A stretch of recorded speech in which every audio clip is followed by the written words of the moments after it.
for Oscar winner and new mom Sandra Bullock. This has been the best of times and the worst of times this year. But now she has a new sense of purpose, a school in New Orleans. A school that has close to 100% graduation rate. A school that has its very own health clinic. Oh my God, I'm talking like I'm a politician. No offense, but I need to be doing this. No pointing, only thumbs. I know, I've learned that. That is Sandra Bullock speaking at the Warren Easton Charter School, which suffered more than $4 million in damages during Hurricane Katrina. Thanks to the generosity of Sandra and other people, that school and its students are now thriving. And that's where I met up with her and school board member Arthur Hardy. I started by asking Arthur how Sandra and the school got connected. She found us, and I'm sure did her due diligence, but called me on a Sunday afternoon. She called you personally? Yeah, this is Sandra Bullock. I like to cold call people. Just people I think are outstanding community. How you doing? What's happening? You know, I'm in the Mardi Gras business, and I deal with crazy people every day. So when she said, "This is Sandra Bullock," I said, "Yeah, I'm Clark Gable." I was about to hang up. You know, who knows? But no, it really is, and it really was. Pretty cool. And tell me how the conversation went. She knew what we were all about, and I think had done enough work to know we were the real deal. And then once she came and met the kids, it was all over. I didn't have to sell anybody. You know? Money is one thing, though, and something that Arthur has said in an interview in the past. He was saying, okay, it's one thing for Sandra Bullock to come in here and give us some of her money or help us raise money.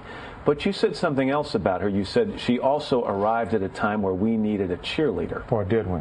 And I was a cheerleader. Not a very good one in high school, but I did my best. Well, I was speaking in more the general sense. I know, Matt.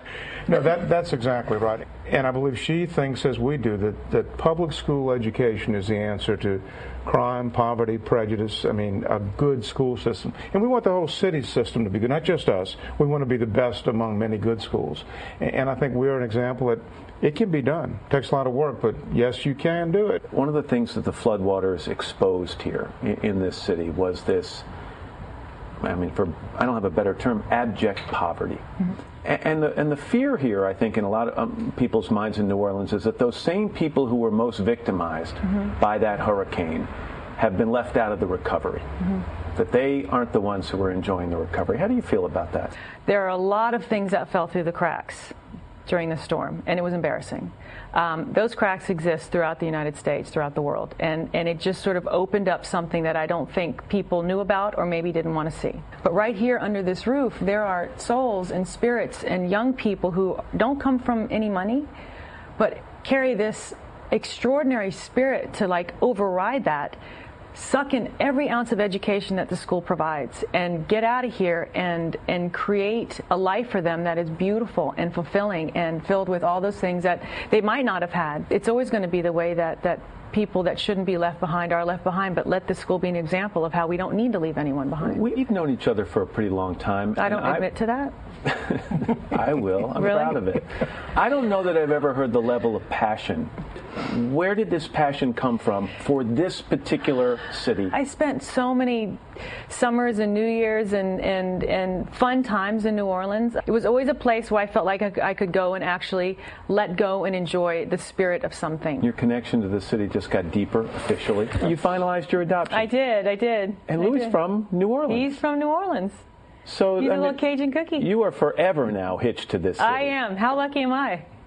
What was it like when you finalized that? It's a long process. Long process. As sterile as the room seemed, it felt so rich. It felt like it was time, you know. And the process is the way that the process is for very, very good reasons. And I did not circumvent. I wanted to do everything exactly the same way everyone else did. It was nice to have someone say, "I think you're a fit parent," which is what I heard.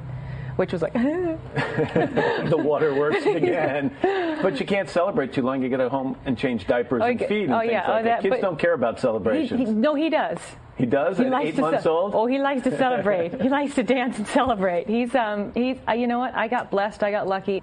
And he's extraordinary. The nicest thing I read that you said recently, you said, even throughout the whole process, I didn't care what he would look like or whether it would be a he or a she, what color, anything about it. No. I just had faith that they were going to put me together with the right child. Where'd that faith come from?